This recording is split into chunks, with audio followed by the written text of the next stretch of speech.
Any philosophy or ideology that causes you to cast aside your relationship with other people is problematic. I don't care who says it, where it comes from. If you cast aside someone else's dignity, you are headed down a road of destruction.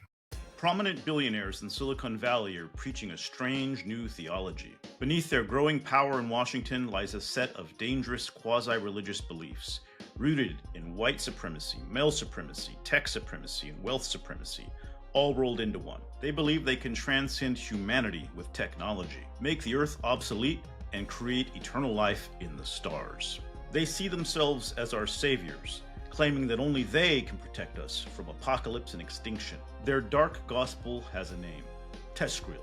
That stands for Transhumanism, Extropianism, Singularitarianism, Cosmism, Rationalism, effective altruism, and Long-termism. Yes, it's a mouthful, but each piece fits into a larger, dangerous picture. Like traditional faiths, TESCREAL offers a cosmic story, and salvation through technology. It has prophecies, sacred texts, and apocalyptic warnings, not of hell, but of AI doom. But it replaces the soul with algorithms, heavens with space expansion, and in place of Jesus, it offers billionaire messiahs like Elon Musk. Today on the Nerd Reich, we're pulling back the curtain on this twisted belief system with two brilliant guests. Dr. Emile Torres, a scholar at Case Western Reserve University. Together with Timnit Gebru, they first identified TESCREAL as the bundle of bizarre ideologies now shaping Silicon Valley. They are the author of Human Extinction, A History of the Science and Ethics of Annihilation. And our special guest, Reverend Dr. Otis Moss III, senior pastor at Trinity United Church of Christ in Chicago. He's a preacher, poet, activist, author, and filmmaker, one of the foremost voices on religion in America today. His latest book is Dancing in the Darkness, Spiritual Lessons for Thriving in Turbulent Times. Amen to that.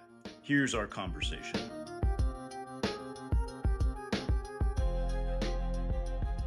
Emile, you were one of the first to put these together, these ideas and these elements that Silicon Valley is making into the building blocks of a new religion.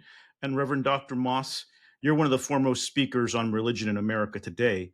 And you've been raising the alarm on connected figures like Curtis Yarvin and the designs of these tech billionaires on our government and our democracy. So today, together, we're going to explore TESCREAL as it relates to some of these larger themes: theology, ethics, supremacy, and the ideas of a parallel billionaire religion. We could talk about any of these things for over an hour. So for this first part here, we're going to go through the elements of TESCREAL.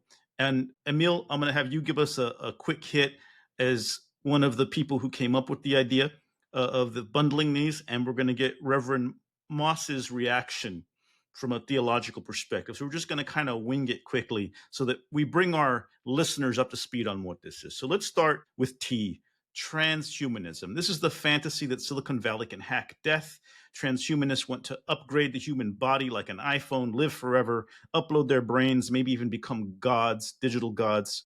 But, you know, who gets access to this digital immortality? So, Emile, tell us a bit about transhumanism from your perspective. What is it in a nutshell for people? So transhumanism, I would describe as the backbone of the TESCREAL bundle. Some of the other ideologies are just versions of transhumanism. Others are not versions of transhumanism, but nonetheless emerged directly out of the modern transhumanist movement, which dates back to the late 1980s, early 1990s, with the so-called extropians. That's the E in TESCREAL. And so the key idea is, as you said, I think very well, it's about re-engineering the human organism, transcending our so-called biological limitations. So maybe we could radically augment our cognitive system so we can remember the entire Library of Congress. That's something that they've literally talked about. We can maybe become immortal. There are transhumanists like Peter Thiel and Brian Johnson who've talked about blood transfusions with young people. For example, and Brian Johnson has had transfusions with his own son, dating back to, I think, when his son was around 15. And maybe we could even like augment our sensorium. So we could add new sensory modalities. So instead of just, sight, hearing, and so on, we could navigate the world through something like echolocation, which bats have, or something like magnetoreception, which carrier pigeons, which don't exist anymore, have. Yeah, so transhumanism is just this idea that by doing this, we could create a kind of utopian world in which we live forever, there's no suffering, there's radical abundance, and everything is awesome forever. That's the key idea of transhumanism. So this sort of transubstantiation from human to machine. And when I think about these guys who take young people's blood, or Brian Johnson, you have the blood of the sun is also something we see in religion, Reverend Moss. And there seems to be a sort of a twisting. What do you make from a theological perspective of this desire to transcend humanity and to turn human beings into something else?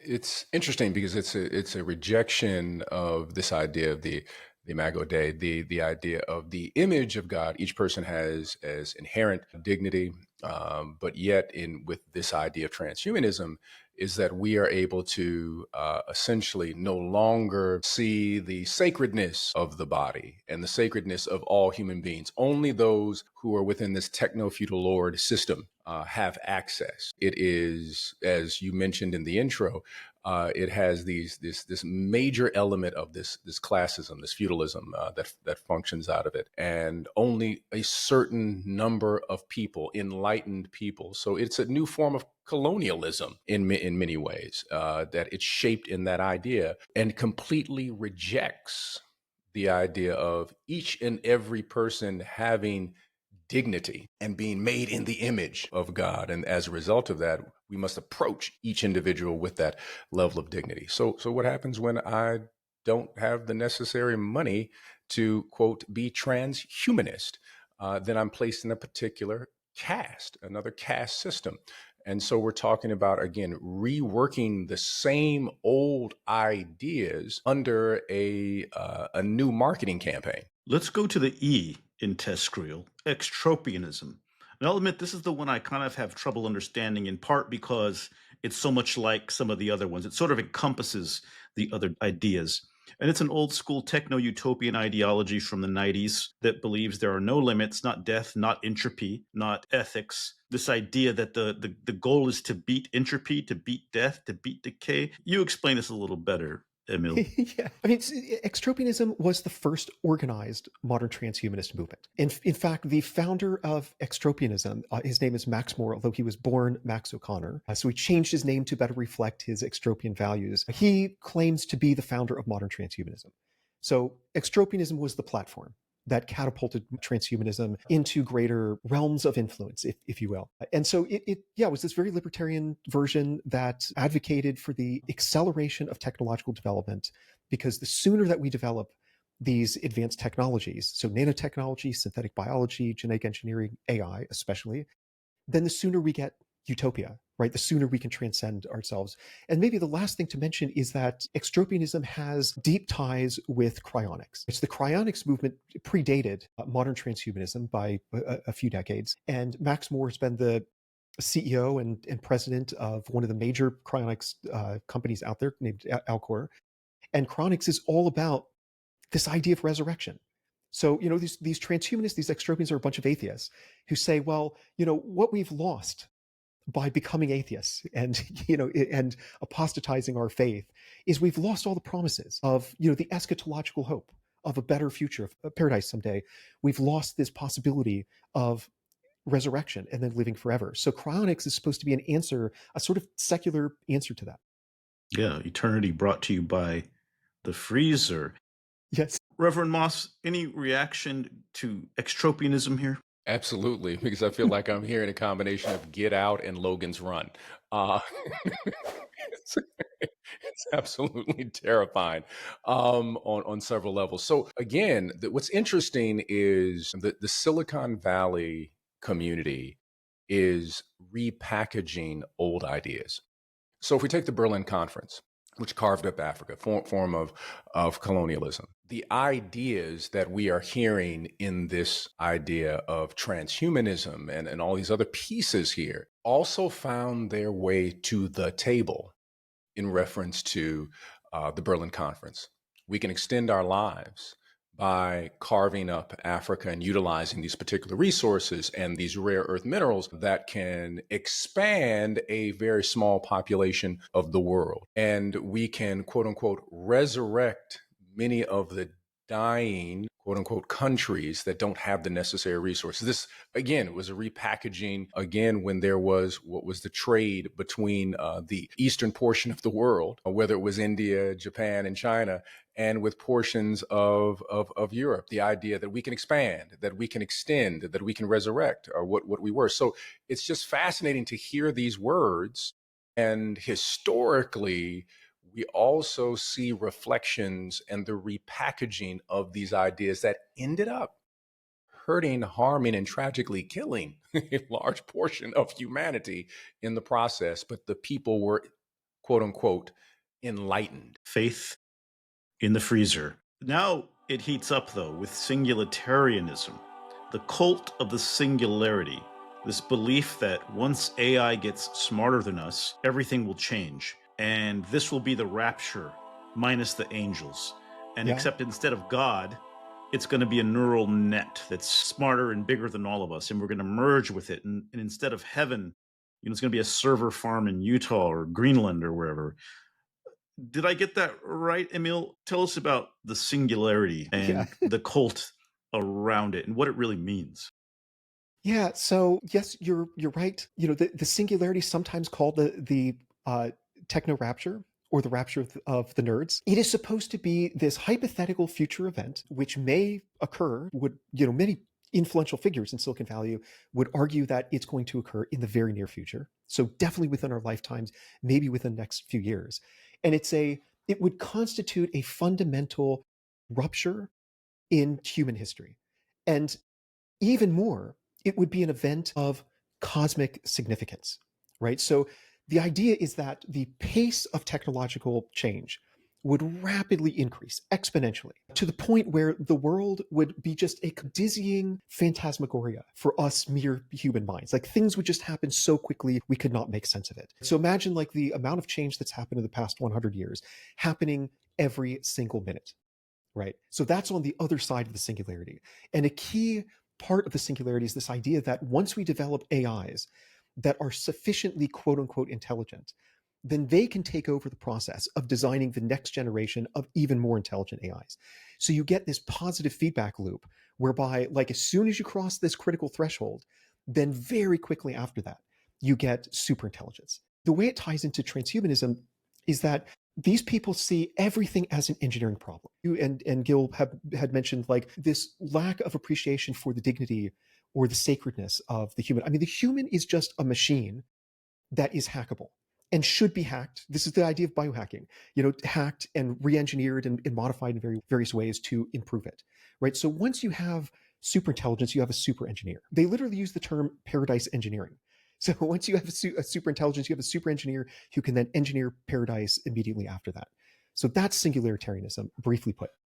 So they're going directly at it. And, I want to get the Reverend's response to singularitarianism, but I will say Brian Johnson, this guy who claims he's going to live forever, has also said we are creating God in the form of super intelligence. And it does seem that a lot of this is a rejection of humanity, of religion itself, but almost like a mockery and a distorted version of it. With AI, you really see them going all out to thinking they're going to create God. Reverend, what's your reaction to this idea? It's interesting. This leans into all of the ideas of this idea of rejecting, faith, and rejecting basically something bigger than yourself, and that we have the ability to do that. So all religions in many ways have this particular idea of hubris, this idea of human hubris, what happens with human hubris. There's a wonderful writer by the name of Ruha Benjamin from Princeton. She wrote Race and Technology. I think it's Race and Technology. And she talks about that if the basis of the algorithm is caste-based, racist, sexism, whatever it may be, that will always be a part of the development of AI. And AI will not recognize it because its creators do not recognize it. And it will continue to have that ghost in the machine over and over and over again. And we're seeing this now. I'll give you an example that she gave. It's a fascinating example of soap dispensers. These soap dispensers were created to dispense soap. You put your hand under them and it dispenses soap. The problem was the people who created the soap dispensers did not make soap dispensers so it would dispense soap to people who had darker hands. And so you don't get soap if you are brown or black, but you get soap if you're white. And she used that as an example of what happens with the algorithm. So now multiply that algorithm. That algorithm continues to multiply, and it's the ghost in the machine. So you're really talking about St. Augustine's original sin. This idea that inherent in AI, because of the flaws of humanity, those flaws are not necessarily dissipated, but they still operate in the machine. So then what happens in the process becomes the question. May I mention real fast that, Ruha Benjamin, who's at Princeton, an amazing scholar, meeting her and reading her book was a major reason that I left this community, because I was very much involved in transhumanism, long-termism, and so on. I was blown away by, I mean, she made me realize that there's a whole different perspective. There's a whole universe of thinking about what the future ought to look like that is absolutely, as you're saying, consistent with what you're saying, is completely excluded from the utopian visions of the. I mean, you have to ask the question: who exactly is this utopia for? I don't think it's for most of humanity. I think it's just designed almost entirely by super wealthy white men, and I think it's pretty much for just those people. And I think the rest of humanity gets booted out. And that brings us to the C in TESCREAL, Cosmism. The idea that humanity's ultimate destiny is to spread throughout the universe like a divine mission, and Earth is just a launch pad, and the climate crisis or the problems of this world are part of the past because they've got Mars on the vision board. It's like Manifest Destiny 2.0 with rockets instead of wagons. Did I get that right, Emile? Absolutely. During the inauguration address that Trump recently gave with, billionaires behind him, including Elon Musk, he used the term manifest destiny, this imperative to go out and colonize space. And Musk stood up, leapt out of his chair, literally gave the 2 thumbs up. So yeah, I think that's right. And Cosmism, this idea really goes back to the latter 19th century with a bunch of Russian theorists. But in its modern form, it was sort of reintroduced by a guy named Ben Goertzel, who is the reason that we talk about artificial general intelligence. So he popularized that term. And he is this modern cosmist who basically says, why stop at just re-engineering humanity? Why not re-engineer the universe as universe itself? Let's think bigger than that. So maybe we can develop, he literally uses the term scientific future magic. So we develop these advanced technologies we can't even possibly comprehend right now. And then we go out and we just redesign galaxies. We intervene upon the fabric of space-time to change the universe in some profound way to fit our utopian desires. Yeah, this is Cosmism, a version of transhumanism, but it's sort of transhumanism plus. So this is like white flight at the speed of AI here. They're going to leave the planet now. Reverend Moss, your thoughts on going into the cosmos and getting away from the one place in the universe that we know God created for us? Destroy the earth and then say we're going to go somewhere else and destroy it too. This is the 3-body problem that you're explaining here from the book in terms of let's remake the universe. And it's always problematic in reference to that. And the level of hubris, every person who says, I want to create something better for a group of people I don't even have a conversation with, for an entire world, for an entire population, it always ends very badly. Our track record on Earth, will it be better on Mars? We've yet to care for the creation that we have been given. We've yet to recognize the dignity of people who are our neighbors. And now we are taking it upon our shoulders to say that we are somehow so enlightened that we can re-engineer the beauty and the mystery of the cosmos, essentially for a utilitarian purpose, just so that it'll function for me in a particular way. It's a very, very capitalist-centered idea. I just want to do this for myself. The other question becomes the true motive. There's a philosophical motive, but is there also a profit motive? Tech billionaires who've made their money in reference to profit. So then what happens when predatory self-interest, to borrow from Niebuhr, becomes central in the functioning of the philosophy? It then moves down a completely different path. It brings to mind, I think it was Ray Bradbury who wrote a short story called The Other Foot. And it's about a society where white people send all the black people to Mars to build their own colony and live there.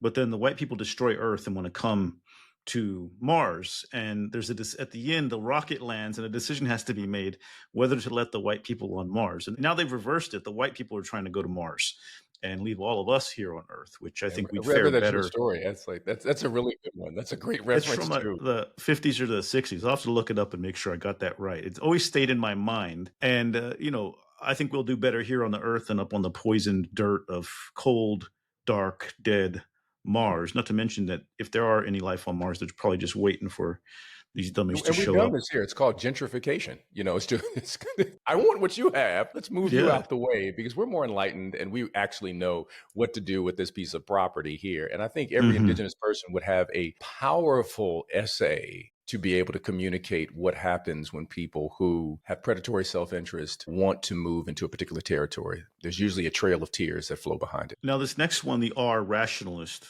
I think it's kind of like extropianism. It's a root philosophy here. I won't even try to explain rationalism, Emile, because it seems so irrational to me. But what do I know? So, in a nutshell, what is rationalism? We're almost here to the end of the list. Then we get into the questions.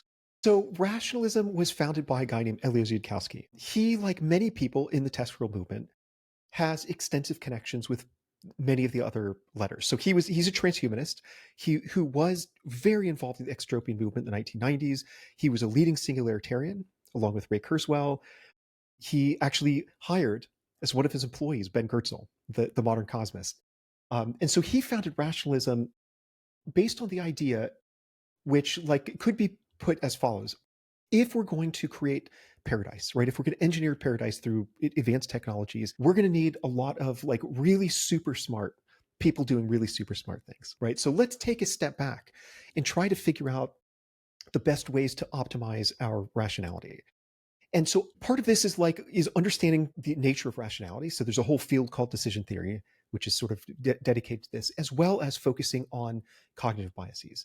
And I'll give one brief example, if I may, of just how bizarre and narrow their conception of rationality is. Yudkowsky writes, if you're in a forced choice situation, you have to choose between one of these two scenarios. And in one scenario, somebody is mercilessly tortured for 50 years. In the other scenario, there's some unfathomable number, so enormous number of people who suffer the almost imperceptible discomfort of having a speck of dust in their eye, just for a moment, right? Well, if you do the math, if you're really rational and you just focus on crunch numbers, literally what Yudkowsky says is shut up and multiply, then you'll find that that second scenario with the dust specks is much worse. And so you should choose the first scenario where somebody gets tortured. Talking about rationality sounds good, and I'm for that, but their version of rationality is just completely bizarre and leads to these, what I would consider to be an obviously absurd conclusion. Reverend Moss, anything to say on that? The dust or the torture. Let me put it this way. What happens to human beings? What happens to humanity when the moral compass is removed? And the questions of compassion and empathy, the questions of dignity and respect and reciprocity are removed from the equation or don't appear in the algorithm. It's a problem.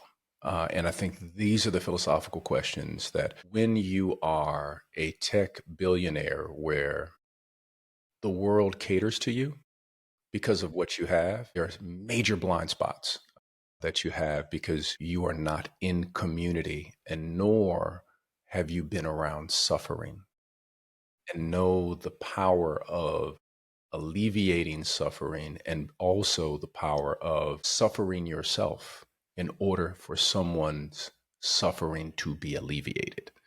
And that builds a sense of deep empathy and compassion for someone else. And that's part of the problem with our politics at this moment. If you never cared for someone who is dying or has Alzheimer's or is trying to just keep the lights on, there's a different level of understanding the depth of their struggle when you are completely disconnected from it and you look at it as either a speck or just someone being tortured. And you have this very distant idea and concept. It is a very mathematical approach to ethics. People are just numbers. Suffering and happiness can be quantified, right? They literally have a term called utils, like a unit of utility. You can add and subtract and so on. This idea of this kind of personalist notion of compassion just really isn't part of the equation. And really to tie rationalism back to something else you were saying before, there are historians who have argued that this idea of rationality is not only flawed in many ways, but has been dangerous in the past, right? There are certain groups of people who are more rational than other groups of people, and that justifies things like colonialism, right? And racism and so on. In fact, a lot of people in these communities, like, they're pretty racist. They're all into eugenics and, their whole project is deeply colonial. As far as I can tell, it's capitalism and colonialism. Part of Mark Andreessen's turn to the far right, public turn, I should say, came after he got roasted on Twitter after saying that India was stupid to reject colonialism, that colonialism was good. There is that idea that only one kind of civilization is the eminent version, and that, of course, is what they would consider the rational version. And, it's just, again, a new skin on very old ideas. A quick note from the Nerd Reich producers. In response to a tweet from Emile talking about the issues related to TESCREAL, Mark Andreessen then changed his bio to call himself a TESCREAList. Whatever you're thinking about him, you're exactly right. There's a wonderful book that Colson Whitehead wrote called The Intuitionist, which is about, it sounds crazy, but it's actually a very good book. His first book, when he wrote it years ago. It's about elevator repair men and women. There's one group of rationalists and there's one group of intuitionists. The intuitionists come into the elevator, and through their intuition and their traditions, they know how to fix things in ways that other people don't. Then they're the rationalists. They know how to fix stuff. But people want the intuitionist because there's just certain elements that they can do that other people, and it's the whole idea of what happens in a society that is trying to say one or the other, and there's no dialogue between the two. And the novel popped in my head. Next up is effective altruism. The idea that greed is good, that you have to be greedy to do good, that people should focus on making as much money as possible in order to then do good things in the world. I think Aristotle explained why this wasn't possible. Did I get that right in a nutshell? Is that EA? I mean, this is really the sibling of rationalism. So basically, rationalists are all about optimizing our rationality. EAs are all about optimizing our morality. And just as a side note, I think this idea of optimization is in ways like problematic and misguided. Like, morality is something to be optimized. I mean, basically, Yudkowsky, in that thought experiment, I mean, he was sort of applying EA principles to an ethical problem. The pitch that they usually give is that it's about using science and reason to figure out the best ways to do the most good. And a lot of these ideologies from a distance, at first glance, look pretty good. Right? Like, okay, yeah, I sure, of course, I want to be the best altruist I can be in the world, to do as much good as possible. When you look at the details, that's when things start to fall apart. Here's a brief example of EA. They came up with this idea of earn to give. And the idea is that, like, on the one hand, you could maybe go work for a nonprofit focused on like ending factory farming. You might, have a modest impact in this nonprofit. Or you can go work for what William McCaskill calls immoral organizations, like a petrochemical company or some company on Wall Street, make a ton of money, donate that money to the nonprofit, and then they could hire 20 people, right? So that is actually a good way to increase your impact, to pursue the most lucrative job possible. And the great success story of Earn to Give was Sam Bankman-Fried, right? He worked on Wall Street after he met Will McCaskill, who encouraged him to go Earn to Give. And then he, of course, went into crypto, and many listeners know exactly how that ended. He's in federal prison right now. That's the idea of Earn to Give. And part of the problem with this, which again, it echoes ideas that we were discussing earlier, is that there's no room in this picture for moral integrity. Like, you just have to give up your moral integrity and go work for some terrible company on Wall Street that's doing awful things in the world and contributing to a capitalist machinery that is responsible for a lot of the global poverty in the world that then some EAs are saying, oh yeah, we're going to try to alleviate. It is easier for a camel to go through the eye of a needle than for someone who is rich to enter the kingdom of God. I think I heard that said somewhere. Reverend, your quick take on this effective altruism idea that instead of doing good and being human, you should just get rich and have more power to do more good. So we should just be, Michael Douglas from Wall Street at that point. We should say greed is good at this moment. And again, as you've already stated, that it casts aside the idea of the moral compass. And here you have a community of, quote, thinkers who are throwing aside thousands of years of moral philosophy, theology, of engagement in reference to integrity, to say that we know better. It's been tried over and over again. Use the example of Nino Brown from New Jack City from the movie that he was the drug dealer in the community. But you know what? He did pass out turkeys during Thanksgiving. So he earned to give.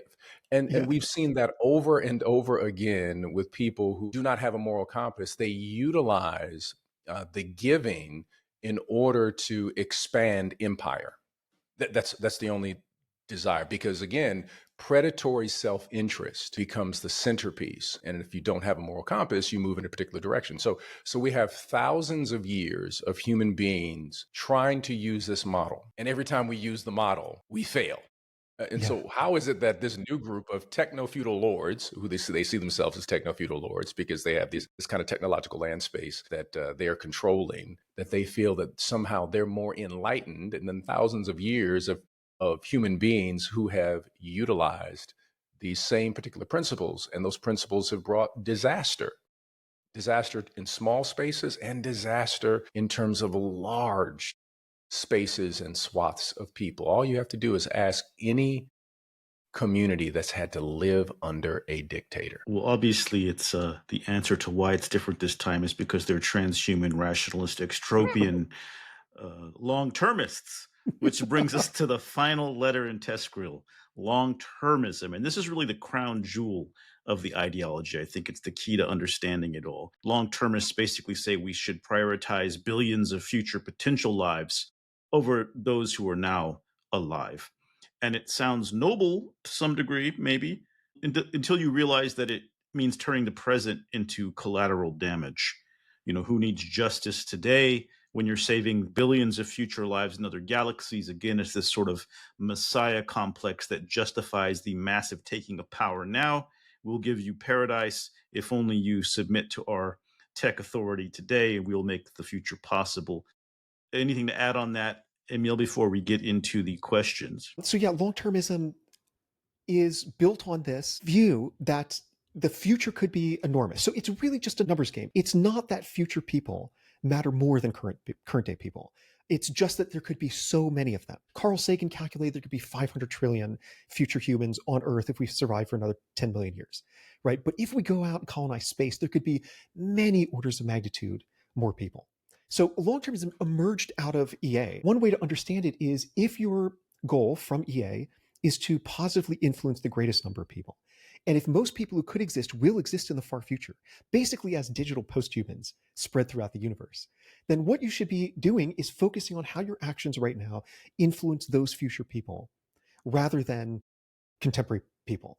Or at the very least, you should be worried about contemporary people only insofar as doing so will positively influence future people, because there could be so many more of them.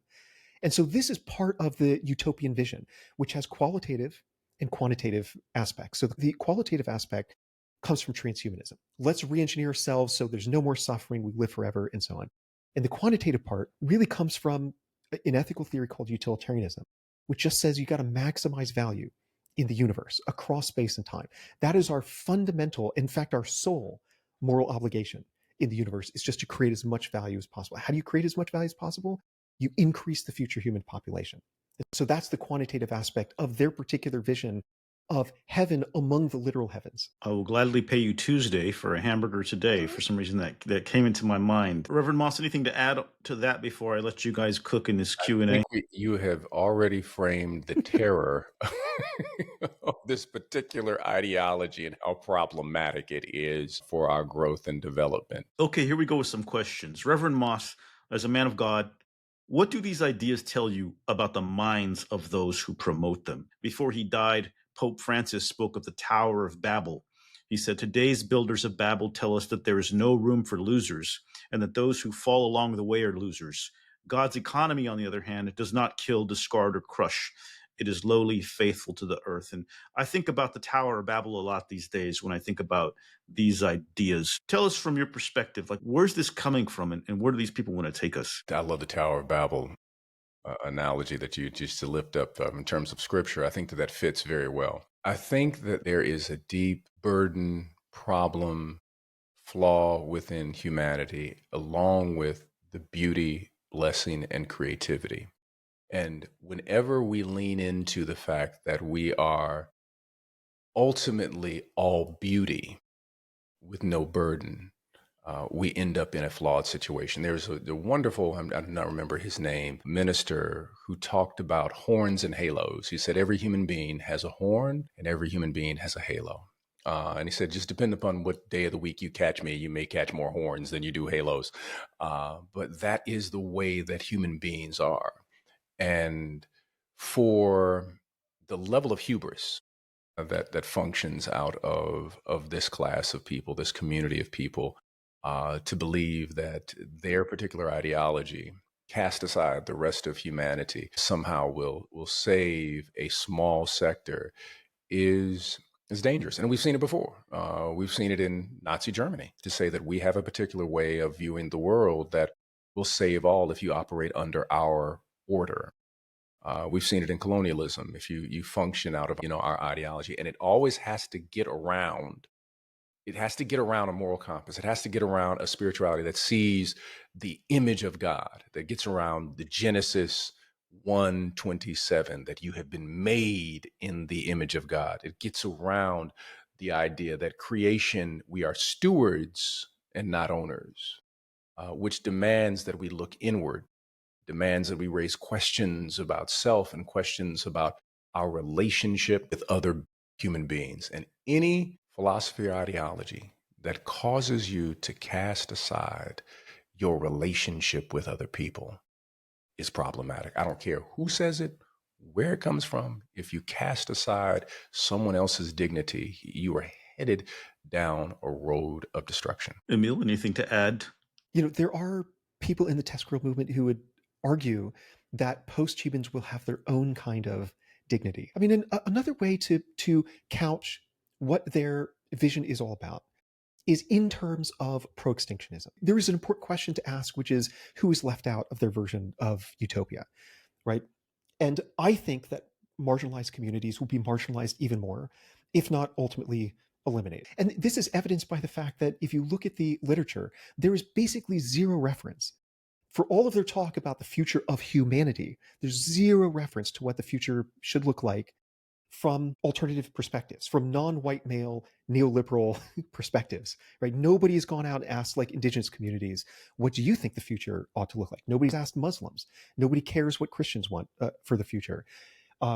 Same goes with like perspectives of feminism, disability, queerness, and so on. And I don't understand how one could be, I'm not religious myself. I don't understand how one could be a serious futurist and not ensure that the vision that you're designing is inclusive, right? And is democratic and allows everybody a seat at the table. All of this is to say, I don't think it's just that marginalized communities will be marginalized even more. I think it's humanity, our species itself.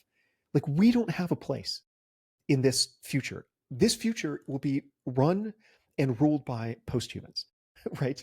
And I mean, there's some people in the community like Ben Goertzel who literally has a term which is legacy humans. For those members of our species who happen to linger into the post-human era. And so fundamentally, like just in terms of dignity, it's deeply undignified, and the whole process of merging our brains with AI and so on.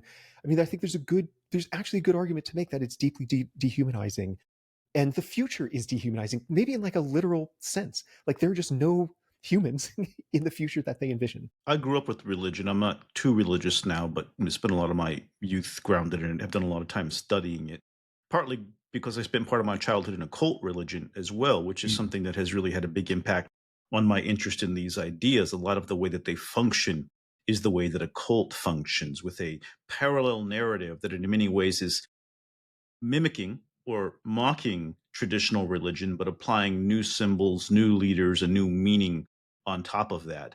And Emile, you recently wrote a piece that described how these tech billionaires have developed their own eschatology, their own end Mm. times or apocalypse theory, a kind of secular rapture.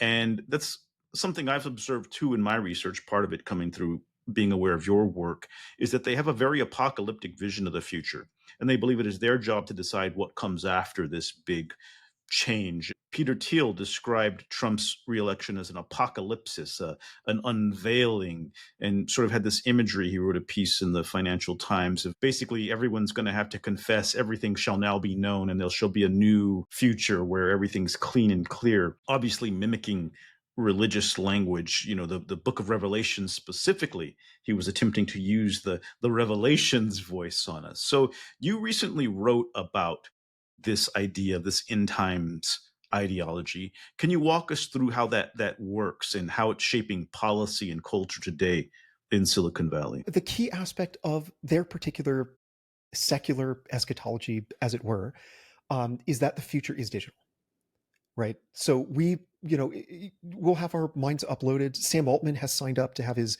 brain uploaded to the cloud. He believes that will be technologically feasible within our lifetimes. And Will McCaskill, at 2022, he published a book called What We Owe the Future, in which he argued that our systematic obliteration of the biosphere might be a good thing. Why? Because, well, there are wild animals out there that are suffering. So the fewer wild animals there are, the less wild animal suffering there is. But I think people like him, I don't want to speak for him, but people in this community would respond, well, it's not that in the future we won't have nature. It'll just be digital. We'll just live in a simulation. We'll create squirrels and pigeons and whatever, but we'll design them in a way so that they never suffer. So the future is digital. So I actually have another article that will be published soon, pointing out the really striking parallels between the eschatological end times narrative of the TESCREAL movement and the end times narrative of what is called the dispensationalist interpretation of Scripture. So if I mentioned the term techno-rapture earlier, that idea of the rapture was introduced by this dispensationalist interpretation, which goes back to the early 19th century. According to this narrative, there is a period, which is 7 years, called the tribulation. TESCREAlists have their own version of the tribulation. They call it, the term that they actually use is the time of perils. We're in the time of perils right now. This is a period of heightened existential risk to humanity. Existential risk is defined as an event that would prevent us from realizing paradise. But if we can manage to make it through the time of perils, then what awaits us? Basically the millennial kingdom. This paradise with God forever. It sounds like they're creating the time of perils, and they're also trying to bring about the apocalypse. It's like a self-fulfilling prophecy to some degree here. Reverend Moss, some thoughts on this end times idea. And you mentioned earlier the Nazis. The Nazis were also a millenarian movement, right? Yes. And you do have throughout our history in the West this idea of constantly groups moving toward their own version of apocalypse that usually ends pretty badly, right? A lot of cults have this, people trying to rush to get to the end. And it seems like these folks are trying to bring about their own sort of digital apocalypse on the rest of us, and a political apocalypse right now, potentially in Washington. And the apocalyptic language is very appealing and motivating to so many who want to have an immediate solution, an idea. And so let me break this down just a little bit. The language of apocalypse, of revealing, was also anti-empire. It was dealing with the idea of those who were in power. Let us speak about how God is revealing to us a way in which we should live, whether you're talking about Jeremiah speaking about how we are to care for those who are the poorest among us, or if you're talking about the book of Revelation, which people kind of push aside this idea of Roman power, of what is happening in this moment and how the Roman power, those in power are viewed. And so we push that aside and then embrace only one aspect of it. And the one that becomes very appealing and one that can be interpreted and manipulated in a particular way. And it's important that we recognize the fullness of it. But as you had mentioned, cults want to lean into what works for them as a particular mockery of a beautiful and ancient tradition that requires work to be able to understand and to be able to engage. But again, it is this idea that we know better and that we have the power and that we have the intelligence and no one else does. And for a person of African descent, I mean, just hearing these ideas, it just does something to me because I have, through the stories of my family, through the work that I do, have heard these ideas in so many different ways of we have the authority. We know better. Trust us. We will lead you in the right direction. And I'm fascinated the rebranding of these very old tropes. It's just like I'm watching and listening to an old B movie that's being replayed again. And it ends the same way, but in the beginning, you said, oh, we're going to make things all perfect and well and all of that. And I think that there needs to be even more people from different communities bringing in their perspective in terms of how dangerous these ideas are. I'm reminded of the samurai narrative that is completely pushed aside in reference to this ideology. The samurai has a sword, and the samurai says, "This sword, it can cut and it can hurt." Says, but every time I pull this sword, I have to pray because it may injure or kill someone. That is the ethic of every samurai, meaning that there's a responsibility in this technology. The samurai recognizes that the sword is a piece of technology that can harm one or can harm thousands. And there's a development of humility in that samurai ethic that we are not witnessing with those in Silicon Valley. They have a sword that can harm a few or can harm millions. I would say that there is an incredible amount of hubris among these people. And as someone who was in this community back in the day, I can attest that many have an idea that they have some kind of special access to fundamental truths about what the future ought to look like. And now their task is to impose this vision on the rest of humanity, right? So they sort of speak for all of humanity. And I also very much agree with you that the motifs that are constitutive of this bundle of ideologies, they are not new, right? I mean, there were some scholars, two French scholars, who coined the phrase "the eternal return of eugenics." I think the TESCREAL movement is just the most recent iteration of that. But you could say the exact same thing about like colonialism and and so on.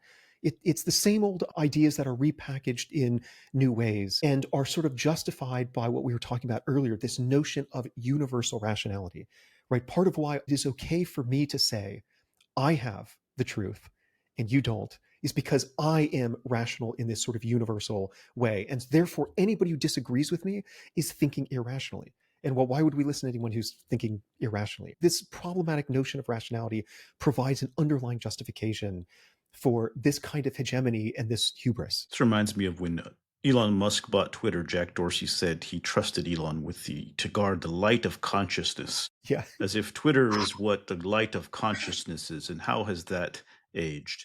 Not very well. And I think to a point you were making, Reverend Moss, like, even there's the religious ideas, but with everything they look at, whether it's philosophy or history, they twist all of the old teachings and learnings to fit their new pattern, often leaving out the parts they don't want to deal with, the parts that contradict their desired outcome, their desired narrative. And they do this in order to create this parallel idea of something that already exists, but their own version of it. And they call it parallel. They use the word parallel a lot, especially in regards to something called the network state, which we deal a lot with on this podcast, which is this ideology that calls for the creation of parallel governments controlled by tech billionaires, new tech nations that will replace existing nation states. And with that comes parallel media, parallel academia, parallel police, and it appears now a parallel religion, a tech theocracy. And from your perspective, Reverend, how does this, let's explore a little bit how they're mimicking religion, especially the far right's use of religion to justify systems of supremacy. Hmm. What do they have in common with already existing right wing religious movements? And where do they maybe diverge a little bit? Every right wing religious movement takes hold of the imagery and the rhetoric of Jesus, but then at the same time extricates or exercises Jesus at the same time. So, a nice way to say it is they preach about Jesus, but never preach what Jesus preached. Jesus then becomes, from the Christian perspective, just becomes a symbol to justify my particular ideology. So Lewis Powell, Supreme Court Justice, writes this article on the attack on the free enterprise system in reaction to, quote unquote, the Black church movement, better known as the civil rights during the 50s and 60s, that they are changing the dynamics of what democracy is. In his 6-page memo that went viral before there was anything called viral, he said that corporations, we need a government by corporations for corporations. A person by the name of Joseph Coors reads that article. When he reads that article, he is incensed and he takes his family fortune from the Coors beer and he forms what? The Heritage Foundation to put forth these ideas. Those ideas are then put forth and through the Heritage Foundation, and they do exactly what you were mentioning, Gil, funding universities for parallel research. So here's the think tank saying this, and then these wealthy corporate people are then funding for parallel research to say that climate change does not exist. Diversity is destructive to the democratic project. I mean, this is what they're putting forth. So then we begin to extend that. It then extends into the techno-feudal universe, where the same aspect, again, using the same methodologies, and in the process, borrowing the imagery and language from faith communities. I make a claim of Jesus, but I can't use the words of Jesus.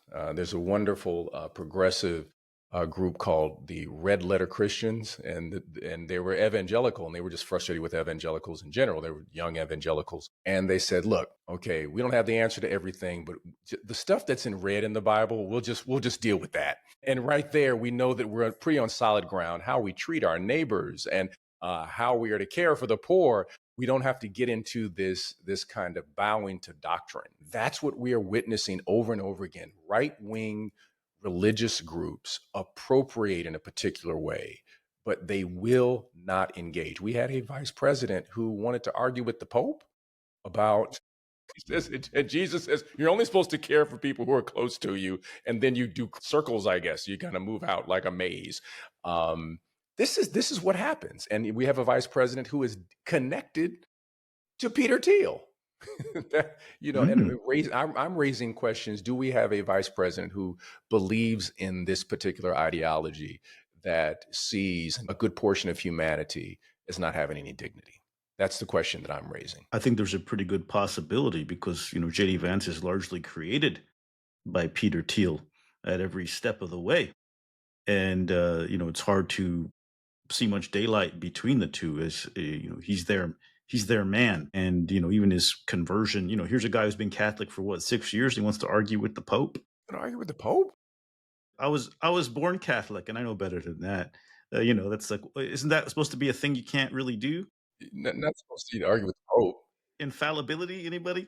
But of course, only tech billionaires are infallible these days. So, another big question here, and we kind of touched on a little bit earlier, is these guys have this idea that they're creating God or that they will be God. Some of them talk about the thermodynamic God, which demands that we use as much energy as possible.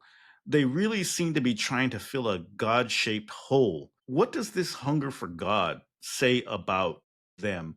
Part of this seems to be a great fear of death. And none of us want to die. At the same time, part of being human, part of having faith, if you're a person of faith, is making sense of that.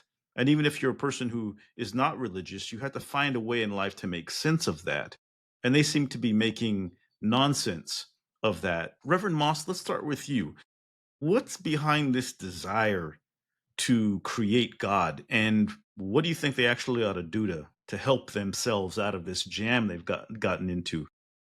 Well, I think the desire is, again, we've seen it over and over again, whether it's the Tower of Babel or the Golden Calf. This idea that I want to be centered, to be central, but it speaks to a very human desire of that which is bigger than us. To be able to deal with mystery, but they're not dealing with mystery in a contemplative, spiritual, moral framework. They're dealing with this idea of how can I control, utilize. In other words, they want doctrine without mystery. They want doctrine without moral compass. They want doctrine without engaging human beings and learning other people's stories. That's what one of the beautiful things about faith traditions is, that you have these stories that speak to the human narrative and speak to who we are as human beings. They want to discard that. They want a portion of it, but not the full plate. In other words, they want a meal with no vegetables. Give me some dessert, and that's about it. And in the process, they end up with becoming diabetics, and that's essentially what's happening. Their system is corrupted, and this is an old human problem. I mean, this is a problem with Pharaoh and with in Rome. The idea that, guess what, I am God. Pharaoh is saying. Guess what, in Rome, Caesar's saying, hey, I'm God. Just follow me, trust me. There's this idea and of being in ultimate power and having people look to me and say that I have the answer. That's what we're dealing with in America right now. We have someone who has a level of insecurity in a level of authority, that all you have to do to get the person's attention is say how wonderful you are. And you can give that person planes and do all kind of stuff, and he will just roll over for you like a dog that wants to be pet, to pet on the stomach or something. It is a very human problem that we collectively have to deal with. Emile, these people aren't gods. They will certainly die. What do you make of their twisted desire here? What are they telling us about themselves? This just gestures at another way in which the TESCREAL worldview does reflect kind of belief system of at least certain interpretations of Christianity. One way to reconstruct the reasoning here is that if God doesn't exist, which he doesn't because we're atheists, right? Why not just create him? Why not build him? Or why not become him, right? You've all know Harari published a book titled Homo Deus, right? The God human. And so they sort of invert the traditional relation between us and God, right? So we are God's children on the traditional account. In this new version, God is our child, right? So we are its parents. And if this God loves its parents, then we get utopia, right? We can delegate it the task of engineering paradise. One thing that I find really interesting is how it seems to be the case that increasingly the development, or at least talk about advanced AI, is being incorporated into some accounts of the end of the world by Christian apocalypticists, right? And a lot of them are like, they're pretty fringe, right? I mean, these are like, dispensationalists who are really into the rapture. There are some Catholics. So Steve Bannon, for example, has recently argued that he believes the Antichrist will be superintelligence, and that the Antichrist, therefore, is literally being designed in the laboratories of companies like OpenAI, right? And so this, to me, this is a really interesting development, and I wonder if it's the case that moving forward, the sort of transhumanist narrative and the narrative of certain religious individuals might end up being intertwined in really interesting and potentially dangerous ways. I'd say that's the idea. And to something that Reverend Moss said earlier, you mentioned the Heritage Foundation. In September of last year, there was a conference in San Francisco at Fort Mason, and it was called Reboot. And it was basically Heritage Foundation meets San Francisco tech venture capitalists. And they were talking about the future. They said the new reality is already here. It's just not evenly distributed. Very few people noticed, very few people wrote about it. I did. But I think at a higher level, some of them want to meld these two things together. But I think if most God-fearing, actually God-fearing people, even those who we may disagree with politically, knew what these people are about and what they actually believe, this thing is not God they're creating. What they're trying to create is something more like the Antichrist. They're trying to create the destruction of the creation of God, quite literally. That, I think, is something we got to call out and frame a little better, because this is a scary new religion. It's not like the ones they're pretending to be. It's something much darker and more threatening. The scary nature of this digital landscape is that it has the ability to hack the human mind just with data, information, and influence and misinformation and the death of expertise. You can't trust what the professor who studied for 5 years, who was somewhere in Syria anymore. You know, just trust the guy, down the street who's on YouTube. He read two, well, really, he read 2 pages out of 2 books. You can trust that guy. And we don't have in place the kind of policies of protection. Facebook should be treated as a nation state, not as a company. It has more people than a nation state. It should be treated as such, or Meta, I should say. We have to look at what are the protections. We have no AI particular protections because predatory self-interest becomes the fundamental ethic that we operate under that gives space to the techno-feudal lords to move in this particular direction. And it is truly scary. It really is. When a snake is telling you to eat an apple, run. We'll have some final thoughts after these messages. A quick break from the pod for the promos and plugs of our fantastic guests. First is Reverend Dr. Otis Moss III. You can buy his book, Dancing in the Darkness, Spiritual Lessons for Thriving in Turbulent Times, from Simon & Schuster. Spoiler, these times are turbulent. Next is Emile Torres. They co-host pod Dystopia Now with comedian and former Nerd Reich guest Kate Willett. You can also buy their book, Human Extinction, A History of the Science and Ethics of Annihilation, from Routledge. And for more info on our guests or us on the socials, go to thenerdreich.com. Now back to the rough beast that is society slouching towards Bethlehem.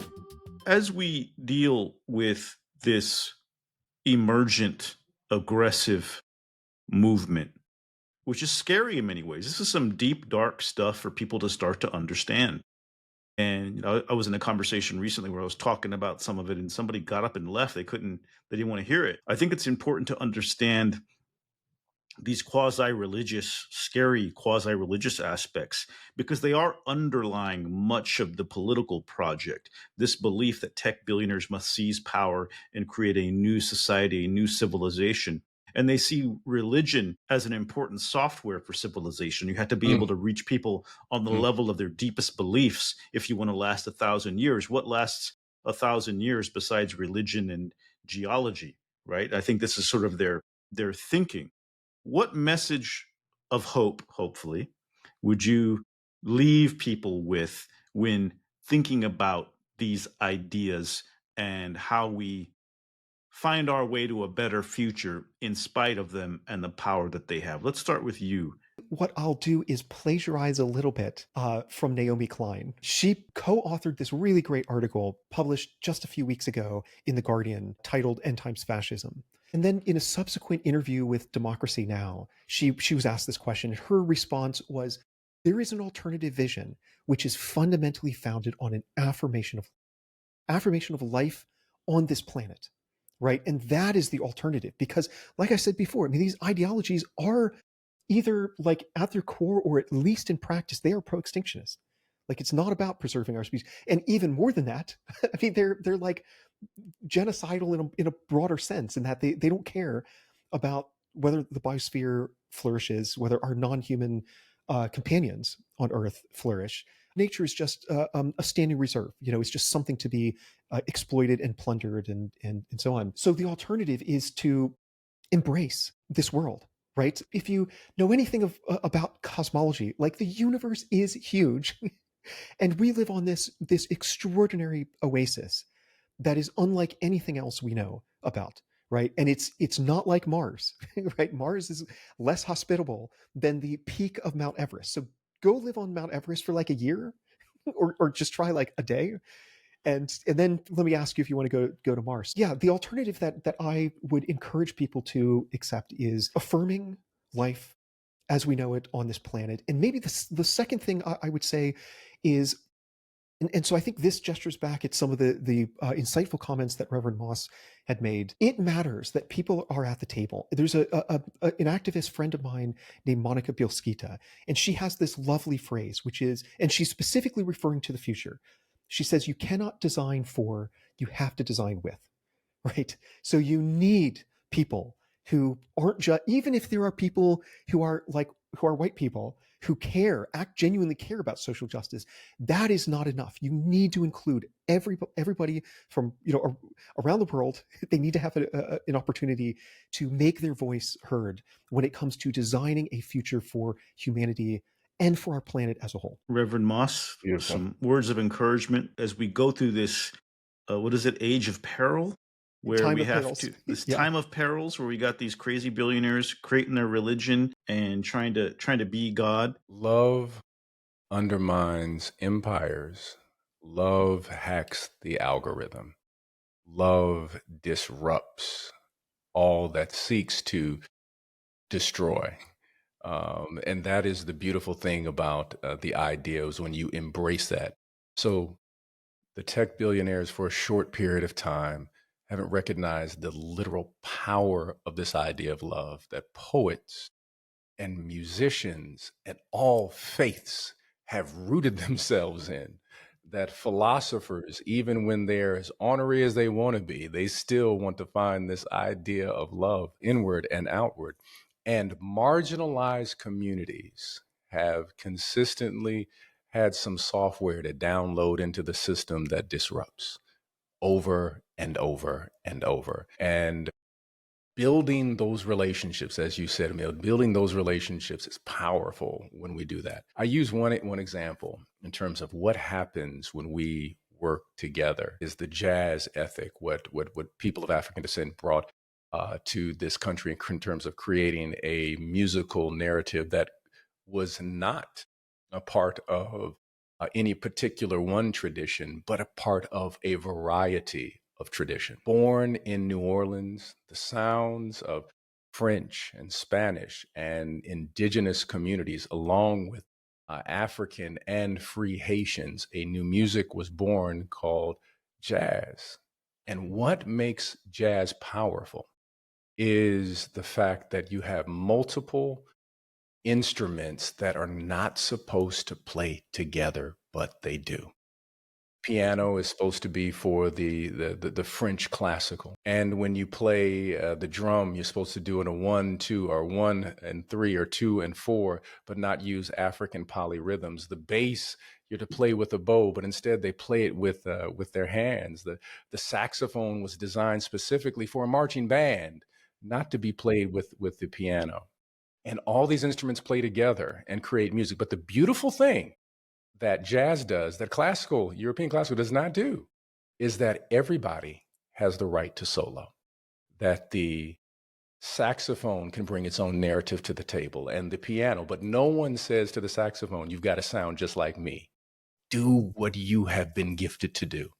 And when everybody has the right to solo, when everybody can bring something to the table, in the process, we create a new music. And in the words of John Coltrane, we create a love supreme. And that becomes the antidote in this moment. Thank you both for joining me today on the Nerd Reich podcast, and I hope we get to do this again some other time.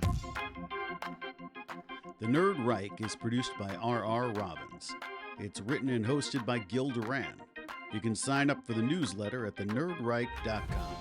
Also, it really helps if you write us a podcast review on either Spotify or Apple Podcasts. And please subscribe on YouTube. In the words of Thomas Pynchon, if they can get you asking the wrong questions, they don't have to worry about answers. Thank you to both our guests today. See you next time.